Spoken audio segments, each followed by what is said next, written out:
বাবা, অনেক খেলা করেছো, আর খেলতে হবে না। এবার ঘরে এসো, আমি তোমার জন্য মজার মজার কেক বানিয়েছি, খাবে, এসো। সত্যি বলছো তুমি? তুমি আমার জন্য কেক বানিয়েছো? হুররে! কি মজা, কি মজা! আমি আজ কেক খাবো। কেজা শোন, আমি আজ খেলবো না রে, আজ আমি কেক খাবো। আন্টি, আমাকেও কিছু কেক দিবে? অনেকদিন হয়ে গেল কেক খাই না, আমাকেও দিন না কেক। এই ফকিরের বাচ্চা, তোর তো সাহস কম না? আমার কাছে তুই কেক চাচ্ছিস? এক্ষুনি তুই আমার বাড়ির সামনে থেকে চলে যা, চলে যা বলছি। আমার ছেলে কেক খাবে আর তুই কেকের দিকে কুনজর দিবি? চলে যা বলছি, কোনো কেক দেব না আমি, যা বলছি। যত সব ফকিরের বাচ্চা এসেছে আমার কেক খেতে। বাবা, চলে আয় তুই। এসব কথা বলে বাঘিনী তার ছেলেকে নিয়ে চলে যায়, আর কেজা মন খারাপ করে সেখান থেকে চলে যায়।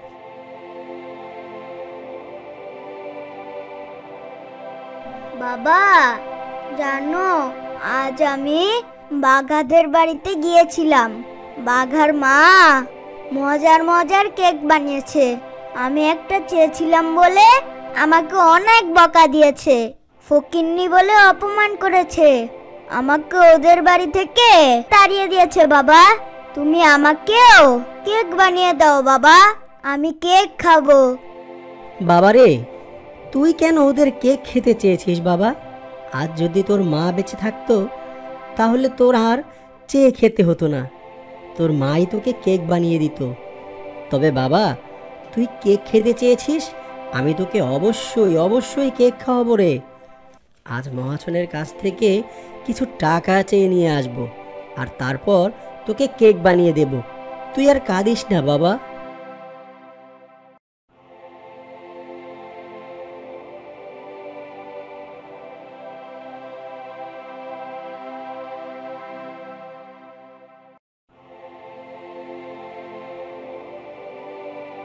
এসব বলে শিয়াল কিংকং মহাজনের কাছে যায়।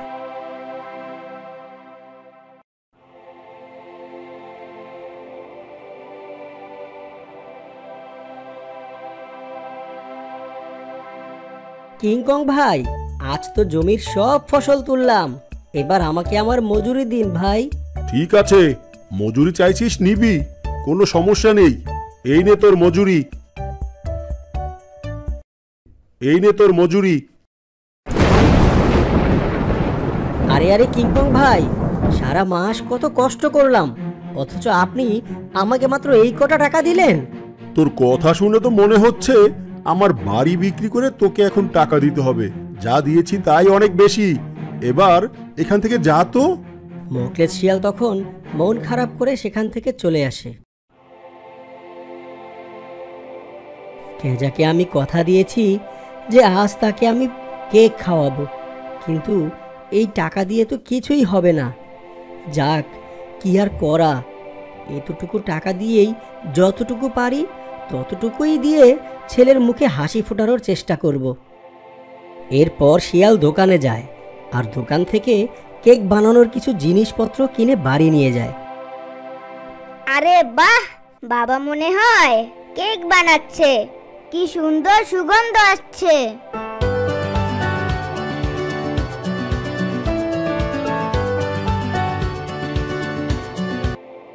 বাবারে, আমি তোর জন্য কেক বানাচ্ছি, তুই তো কেক খেতে ভীষণ ভালোবাসিস।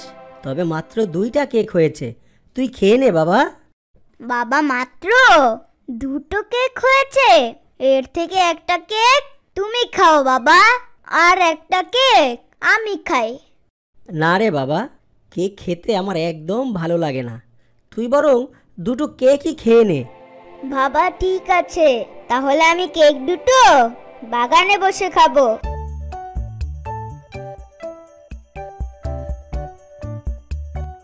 এই যে বাবা, আমরা দুইজন অনেক দূর থেকে এসেছি বাবা, আমাদের অনেক খিদে পেয়েছে। বাবা, তোমার হাতে দেখছি কেক, আমাদেরকে একটু খেতে দেবে বাবা? আমার বাবা সারা মাস কষ্ট করে কিছু টাকা পেয়েছিল, সেই টাকা দিয়ে এই কেক দুটো আমাকে বানিয়ে দিয়েছে। তবে তোমরা দুজন তো অনেক ক্ষুধার্ত, এই কেক দুইটা তোমরা খাও। তুমি নিজে না খেয়ে এই কেক দুটো আমাদের দিচ্ছ? সত্যি সত্যি তুমি অনেক ভালো। এ কথা বলেই শিয়ালনি দুইজন কেক দুটো খেয়ে নেয়, আর তার সাথে সাথেই শিয়ালনি দুইজন দুইটা ডাইনিতে পরিণত হয়। আমরা দুজন তোমার কেক খেয়ে অনেক খুশি হয়েছি, তাই আমরা তোমাকে একটা উপহার দিতে চাই। তুমি তো কেক খেতে অনেক পছন্দ করো, তাই না? আমরা তোমাকে একটা কেকের বাড়ি উপহার দিতে চাই। এরপর ডাইনি কেজাকে একটি ছোট্ট কেকের বাড়ি উপহার দেয়।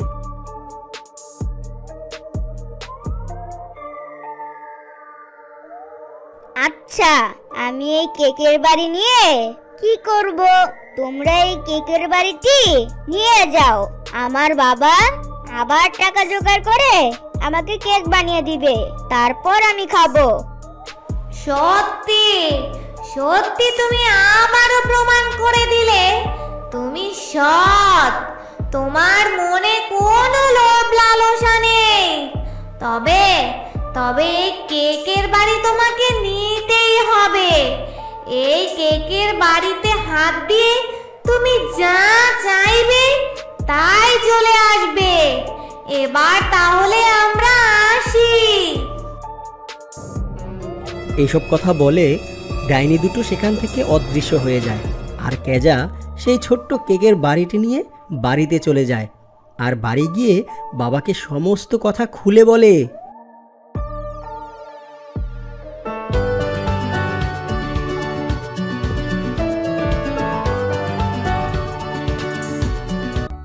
বাবারে, তাহলে এক কাজ কর, তুই কিছু কেক বাঘাদের বাড়িতে গিয়ে দিয়ে আয়। বাঘা তো কেক খেতে অনেক পছন্দ করে। কিন্তু বাবা, সেদিন তো ওরা আমাকে কোনো কেক দেয়নি, বরং অপমান করে তাড়িয়ে দিয়েছিল। এখন কিনা তুমি কেক দিতে বলছো তাদেরকে? বাবা কেজা, ওরা না বুঝে এমন করেছে, তাই বলে কি আমরা ওদের মতো করব? যা বাবা, কিছু কেক বাঘাদের দিয়ে আয়। হিংসা করা মোটেও ভালো না বাবা।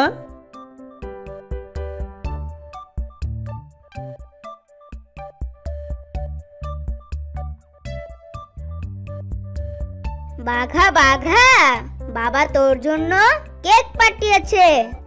কি ব্যাপার, তোরা তো একবেলা খাবারই খেতে পারিস না, আর এত কেক বানানোর জন্য টাকা পেলি কোথায়? হ্যাঁ, নাকি কারো কাছ থেকে চুরি করে এনেছিস?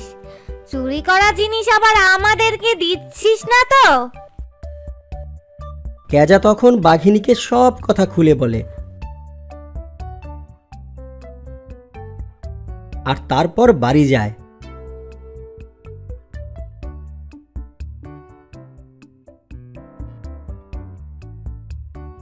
কি বোকা এই কেজা, ডাইনির কাছ থেকে কোনো সোনা দানা না চেয়ে এই সামান্য কেকের বাড়ি নিয়ে চলে এলো। শোন বাবা বাঘা, তুই কাল ওই জায়গায় যাবি দুটো কেক নিয়ে, আর তুই কিন্তু সোনা দানা চাইবি, বুঝেছিস? ঠিক আছে আম্মু, তুমি যা বলবে আমি তাই করব। আমি ডাইনির কাছ থেকে সোনা দানা আনবো, আর পায়ের উপরে পা তুলে খাবো। হি হি হি হি হি।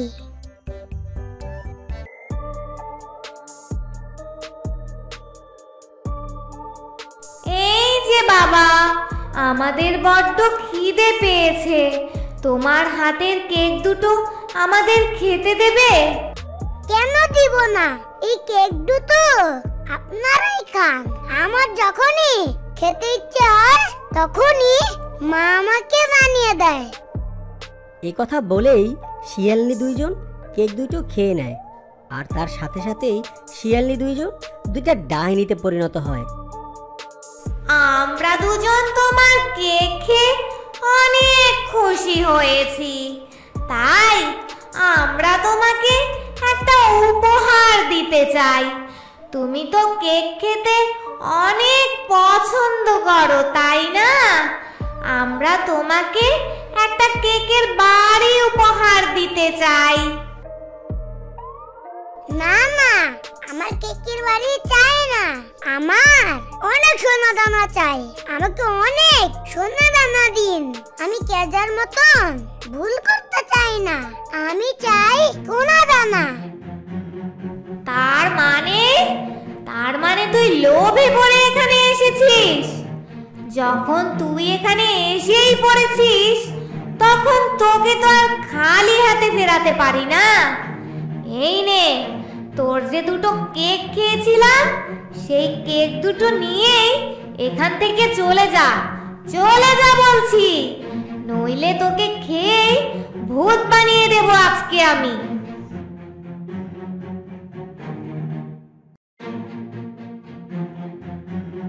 বাঘা ভয় পেয়ে কেক দুটো ফেলেই বাড়ির দিকে দৌড় দিল, আর বাড়ি গিয়ে মাকে সব বলল। কি লোভে পড়ে কেকের ঘরটাও হারালাম। হায় হায় হায়, হায় রে আমার পোড়া কপাল।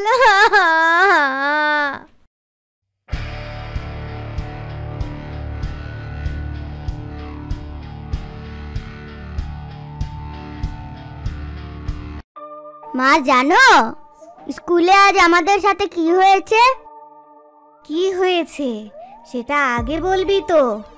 মা, আমি পরীক্ষায় ভালো করেছি বলে স্যার আমাকে নতুন এই খাতা উপহার দিয়েছে। যাক, ভালোই হলো।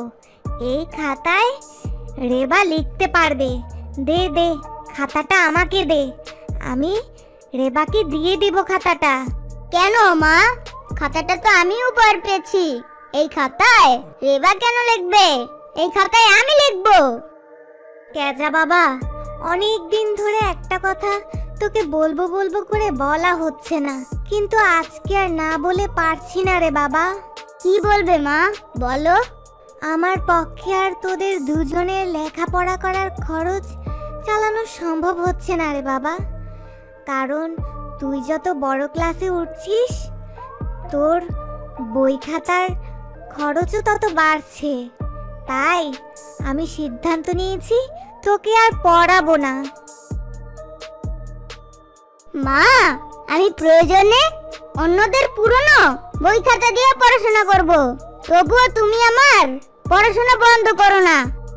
পুরনো বই কিনতেও তো টাকা লাগে, ওই টাকা দিয়ে রেবাকে অন্তত একটা নতুন জামা কিনে দেওয়া যাবে। মেয়েটা বড় হচ্ছে, ও পুরনো কাপড় যদি স্কুলে পড়ে যায়, ওর বন্ধুরা ওকে খোঁচা মেরে কথা বলে, বুঝলি? ঠিক আছে, করবো না আমি পড়াশোনা, তুমি তোমার মেয়েকে নিয়েই থাকো, আমি চললাম। কেজা বাবা, কোথায় যাচ্ছিস তুই? শোন, ফিরে আয় বাবা, ফিরে আয়। মায়ের কষ্টটা তো একটু বোঝ বাবা। আয়, ফিরে আয়, যাস না কোথাও বাবা, যাস না। না না, ফিরবো না। এই বাড়িতে আমার কোনো কথার দাম নেই। যদি বাবা বেঁচে থাকতো, তাহলে আজ আমাকে এই দিন দেখতে হতো না।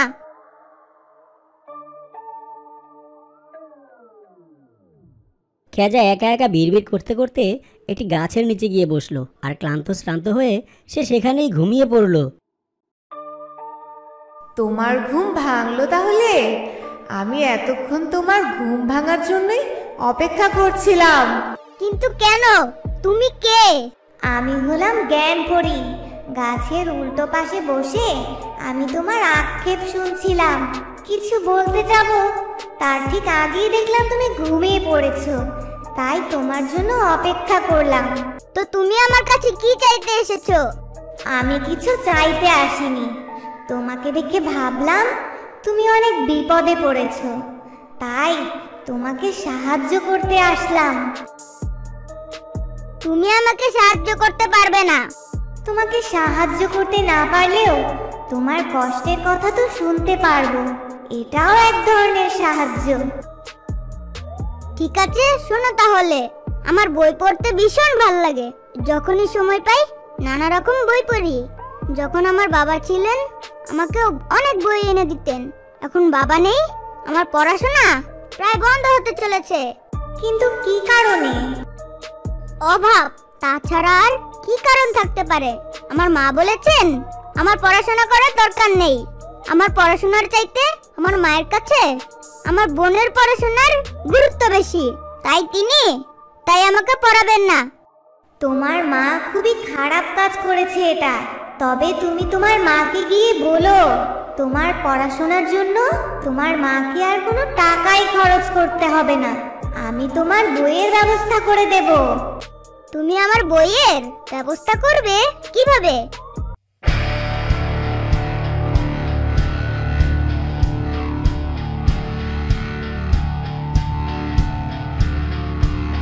এই নাও, এই বইটা ধরো।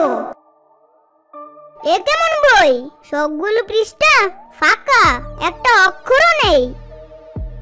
এটা কোনো সাধারণ বই না। এই বইটাকে তুমি এক জায়গায় পুঁতে রাখবে। তারপরে তোমার যে বই লাগবে তুমি শুধু সেই বইটা চাইবে। পরের দিন দেখবে সেখানে একটা গাছ হয়ে সেই বইটা হয়ে রয়েছে। তুমি সত্যি বলছো? পুরো অবাক কাণ্ড দেখি। তবে একটা শর্ত আছে। এটা যেহেতু কোনো সাধারণ গাছ নয়, তাই অন্য সাধারণ গাছের মতো সূর্যের আলোতে এটা বড় হবে না। এর বড় হওয়ার জন্য প্রতিদিন ওকে নতুন নতুন গল্প শোনাতে হবে। যদি কখনো গল্প শোনানো বন্ধ করে দাও তাহলে ধীরে ধীরে গাছটি নেতিয়ে পড়ে মারা যাবে। তুমি একদম চিন্তা করো না, আমি ওকে প্রতিদিন গল্প শোনাবো। আমি কিছুতেই ওকে মারা যেতে দেব না। এখন তুমি আমাকে বইটি দেবে? হ্যাঁ, বইটি তোমাকে দেব। এই বইটি আমাদের পরীদের কাছে অনেক মূল্যবান। এই গাছটি যদি মরে যায় তাহলে বইটিও নষ্ট হয়ে যাবে। আর এই বইটি নষ্ট হওয়ার পরিণতি অনেক ভয়াবহ। তারপরও কি তুমি এই বইটি নিতে চাও? বলো। হ্যাঁ, আমি রাজি। ঠিক আছে, তাহলে আজ থেকে এই বইটি তোমার। এখন আমি আসি তাহলে। তুমি ভালো থেকো আর বইটির যত্ন নিও। ক্যাজাকে বই দিয়ে পরি সেখান থেকে চলে যায় আর ক্যাজা বইটি নিয়ে তার বাড়ির আঙিনায় রোপণ করে দেয়। আরে, ওর তো ভুল কিছু বলেনি। গাছ তো সত্যিই বড় হয়েছে। এবার গাছের কাছে আমার বই চাওয়ার পালা। এই গাছ আমাকে আমার পড়াশোনার জন্য দরকারি বইগুলো দেবে? হ্যাঁ, অবশ্যই। কাল সকালেই তুমি তোমার দরকারি সব বই পেয়ে যাবে। বাহ, তুমি তো দেখছি কথাও বলতে পারো। তাহলে এতদিন কথা বলনি কেন? এর আগে তুমি আমার সাথে কখনো কথা বলোনি। প্রতিবারই আমাকে গল্প শুনিয়ে তুমি চলে যেতে। আমার সাথে কেউ নিজে থেকে কথা না বললে আমি আগ বাড়িয়ে কারোর সাথে কথা বলি না। আজ তুমি আমার সাথে কথা বলেছো, তাই আমিও তোমার সাথে কথা বলেছি। ঠিক আছে, তাহলে এখন থেকে আমি তোমাকে শুধু গল্প শোনাবো না, তোমার সাথে গল্পও করব। তাহলে এখন আসি। কাল সকালে আসবো আমার বইগুলো নিতে আর তোমার সাথে গল্প করতে। ঠিক আছে, এসো। পরদিন সকালে ক্যাজা সেই গাছের কাছে গিয়ে দেখে গাছের ডালে তার প্রয়োজনীয় সব বই ঝুলে আছে।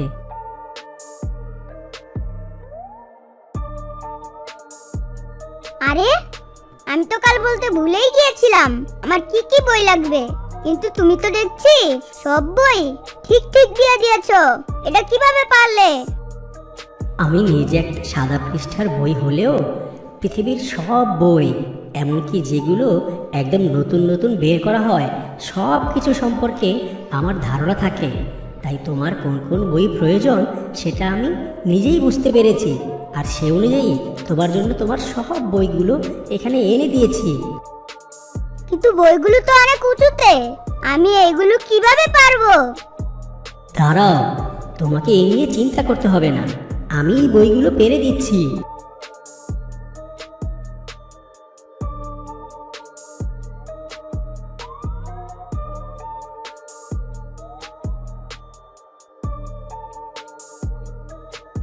ধন্যবাদ বই গাছ, আজ তাহলে আসি। কি রে কেজা, তুই এখানে কার সাথে কথা বলছিস? মনে তো হলো গাছের সাথে কথা বলছিস। আর তোর হাতে ওগুলো কি? তা জেনে তুই কি করবি? তুই এখানে কেন এসেছিস? বল না বল, তুই এতগুলো নতুন বই কোথায় পেয়েছিস? আমাকে তো আম্মু বলেছে পুরনো বই কিনে দেবে। তাহলে তোর হাতে এই নতুন বইগুলো কি করে এলো? সত্যি? মা তোকে এই কথা বলেছে?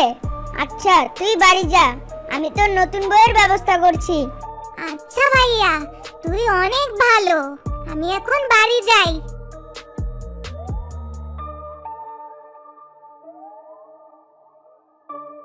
আমি বুঝতে পেরেছি তুমি কি বলবে। তুমি একদম চিন্তা করো না, তুমি বাড়ি চলে যাও।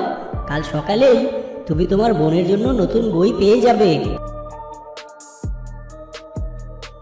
মা, তুমি নাকি রেবাকে বলেছো পুরনো বই কিনে দেবে? কি হয়েছে মা? বাবারে, আমি যে বাড়িতে কাজ করতাম তারা কাল থেকে আমাকে কাজে যেতে নিষেধ করেছে। খাবারই বা কোত্থেকে আসবে সে চিন্তায় আমার ঘুমই নষ্ট। তবুও পুরনো বই কিনে দিয়ে হলেও যদি রেবাকে তোর সমান পড়াশোনা করাতে পারি সে চেষ্টাটাই করব। ও এই কথা?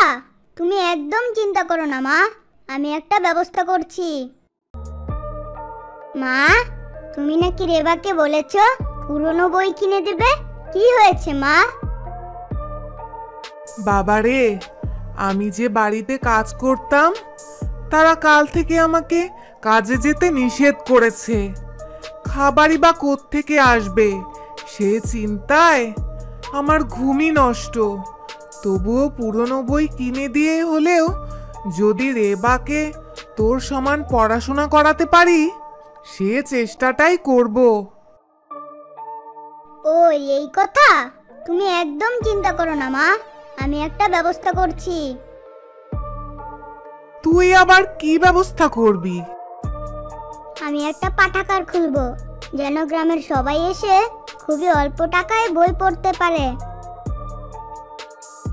কেজা বই গাছের কাছ থেকে অনেক অনেক বই এনে একটি পাঠাগার দিল। গ্রামের সবাই এসে কেজার পাঠাগারে বই পড়তে লাগলো।